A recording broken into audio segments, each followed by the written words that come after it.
right, let's get to breaking news now. LAUSD officials are providing an update now on the cyber attack against the school district. Let's listen in. Not only the event that goes back to Labor Day weekend, but our recovery, allowing us to reopen schools that Tuesday without any delay. And then obviously the mitigation efforts and the work that has ensued since then. I want to begin by acknowledging some of the individuals who are here with us who have been indispensable to the work that has been done since Labor Day and since this ransomware attack took place on LAUSD. First, I'm very pleased to have in our company once again the Federal Bureau of Investigation, specifically Alyssa Doyle, who is the special agent in charge of cybersecurity for Los Angeles.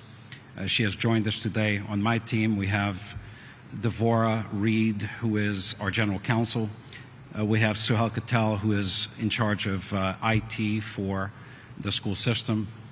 We have our own chief of police, Steve Zipperman, and the special advisor to the superintendent, Jaime Torrens. These individuals have been in the front line of our protective measures that we have taken since this attack. Obviously, a lot has happened since Labor Day, and perhaps the most momentous evolution of events took place yesterday with the release of data that was promised to be released today, 4 p.m. London time, but was in fact released about 1 day earlier, yesterday, Sunday. We understand that this is an issue of grave concern to our community. By community, we're speaking about our employees, the parents of our students, the students themselves, and in this case, a significant number of private sector contractors, specifically maintenance contracts and construction companies who do business with the school system. We know that many people, since we activated the hotline, have contacted the hotline to obtain information. And I'll revisit the hotline in a little bit. To help our families and workforce navigate this condition, we have not only established a hotline that currently operates from 8 a.m. to 5 p.m. As of tomorrow, it will operate from 8 a.m. to 8 p.m. This hotline is manned by a third-party private sector entity. We understand that there have been some delays in terms of accessing information. I'm not happy about that, so we've put that company on notice that they need to amplify their efforts and bring additional resources to expedite the conveyance of information to anyone who may call. Let me be specific now at this point as to the data. A lot of speculation out there that I've heard about, most of it untrue, most of it inaccurate. So it was with dismay that as early as yesterday, I was reading a report that psychiatric evaluation of students was available online. And that quote was attributed presumably to a law enforcement entity. We've contacted that news agency. Of course, they would not divulge which law enforcement entity.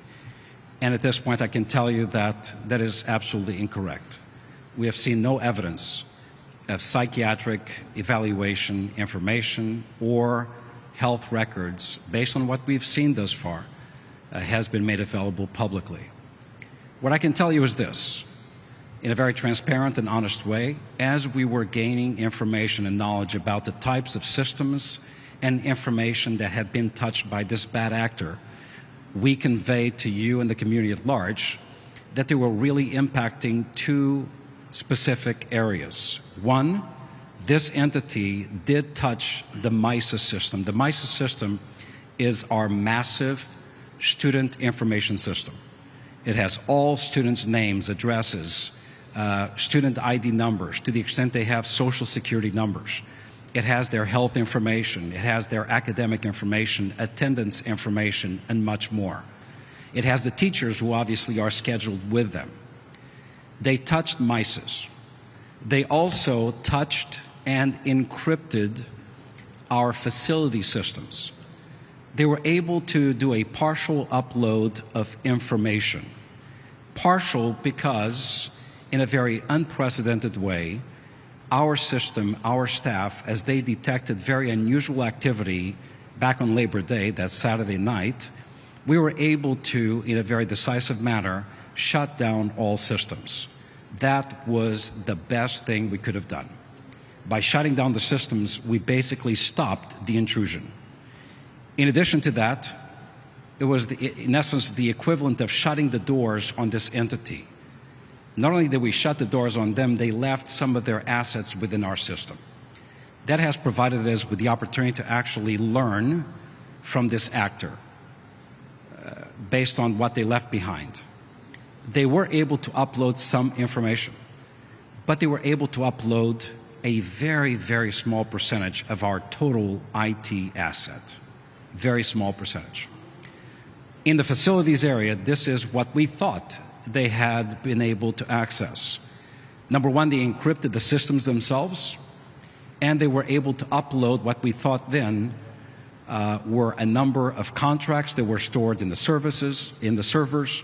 These contracts are contracts for maintenance work, construction work, bidding information, contract award information, and the like, as well as some degree of personnel information. The vast majority of it was not our personnel, not our employees, private sector contractors.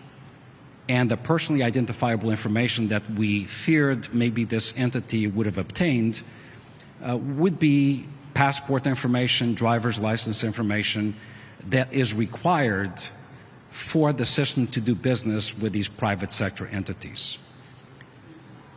With yesterday's release, we've been able to confirm that, in fact, our suspicion on the basis of data we had analyzed previously was an accurate assumption. In fact, we can confirm at this point, having gone throughout the day, yesterday and today, through about 2/3 of the files that were uploaded. At this point, we have found no evidence of widespread access or dissemination of employee information. That includes personally identifiable information specific to employee social security numbers, employee health data, payroll data, or the like. We have seen no evidence whatsoever of any interference or upload of payroll information.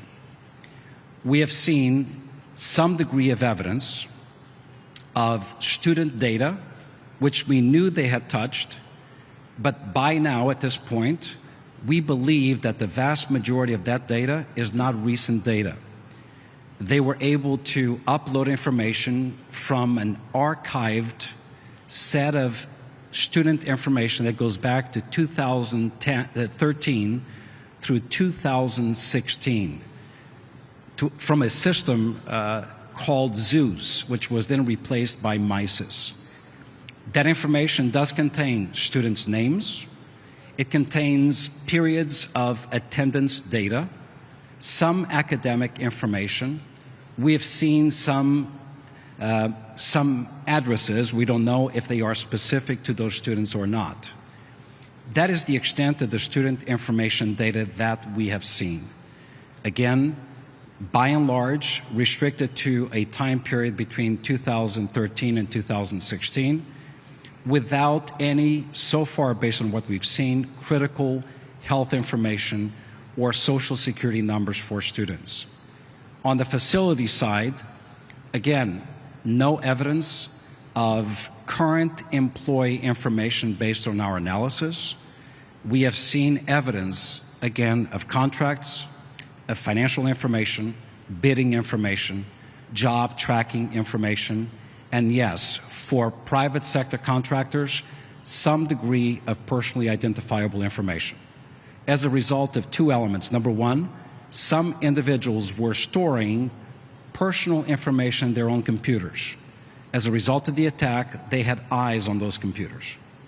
But most importantly, the fact that the facility servers actually warehoused payment information and eligibility information, which included, in some instances, passport information, driver's license, or a resident alien card information. Private sector entities. We've seen also evidence, as we've said from the very beginning, of episodic employees with the school system, meaning these were individuals who were brought on board over the years to do a very specific function, not full-time employees. Some degree of that information appears to have been uploaded as well. That is why, in conclusion, I say that our assumptions regarding what this data included have been proven to be correct assumptions. We have not seen widespread evidence of either personally identifiable critical student information or current employee information. It is restricted to a period of time, as far as students are concerned, of a whole host of data, none of which is critically confidential information. As far as the contract side, some personally identifiable information, mainly pertaining to contractors and episodic hourly or part-time employees within the facilities arena. With that said, obviously we are very sensitive to the stress that this is causing on our employees, our workforce, as well as contractors and parents. That is why we established the hotline. Improvements continue to be made to the hotline. In addition to that, we have a professional obligation to actually make contact with anyone known to us as having been impacted by this data release, whether we're talking about students or employees or contractors.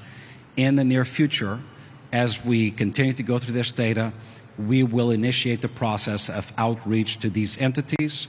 We have also, at no cost to the employee or a student, made available credit monitoring resources, as well as personal assistance as any one impacted person may need as a result of this issue.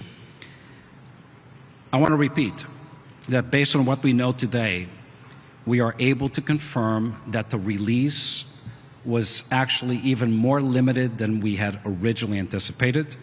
And based on what we've seen, there is at this point no evidence of widespread impact as far as truly sensitive, confidential information. With that said, there will be outliers. No doubt there will be outliers, and we are aware of outliers, but there's no systemic breach of that type of confidential information. This continues to be an ongoing investigation. We're very, very pleased over the fact that not only have we benefited from about 10 different special agents who work side by side with our staff for about 2 straight weeks. Special Agent Doyle and her team continue to be involved in this investigation and strong partners with our school system. Tomorrow, the White House has deployed resources. There will actually be entities from the White House with Los Angeles Unified to address what has been recovered, discovered, but also provide advice on the recovery and additional resources we may need.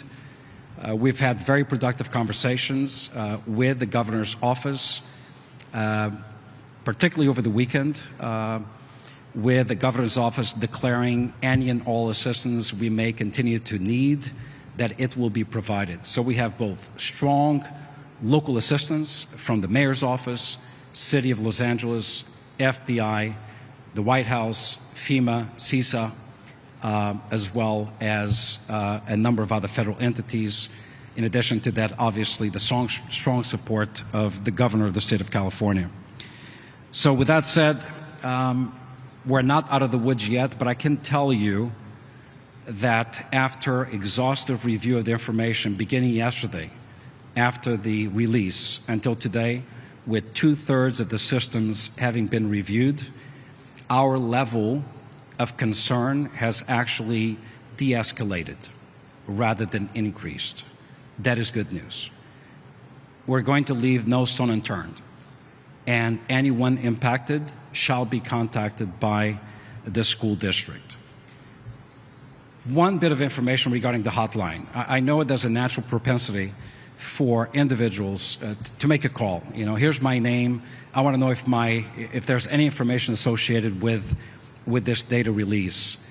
That's not very productive. We're not ready to do that. In fact, what we will do is anyone impacted, you will be contacted. So in this case, no news is absolutely good news.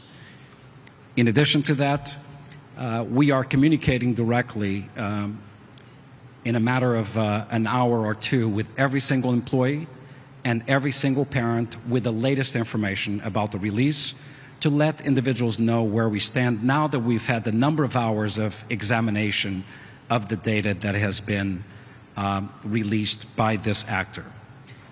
2 additional points. We never entertained any negotiations, nor did we actively, directly, or indirectly engage in negotiations. And I'm being a bit freer now about what has taken place. There were suggestions that we were not negotiating, but we were using somebody behind the scenes to negotiate on our behalf. That never happened. Nor did we ever entertain the payment of a ransom, because we do not believe in wasting taxpayers' monies, in wasting educational opportunity dollars, and subsidizing via extortion a criminal enterprise.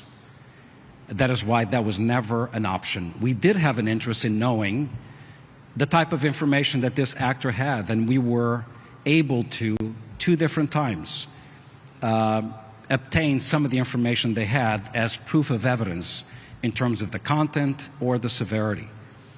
The last point is that the investigation, as I said, continues. And the investigation continues with all the resources that have been made available to us. That includes federal entities, local and state entities, in a very forceful way. And we are on a 90-day period of having benefited already from a first meeting with a cyber security task force made up of 12 or 13 of the best international experts on cybersecurity, who are advising me and my team on the best systems, tools, as well as personnel assets to ensure that our district is as protected as it can possibly be. Unas palabras en español. All right, we've been listening to Superintendent Alberto Carvalho.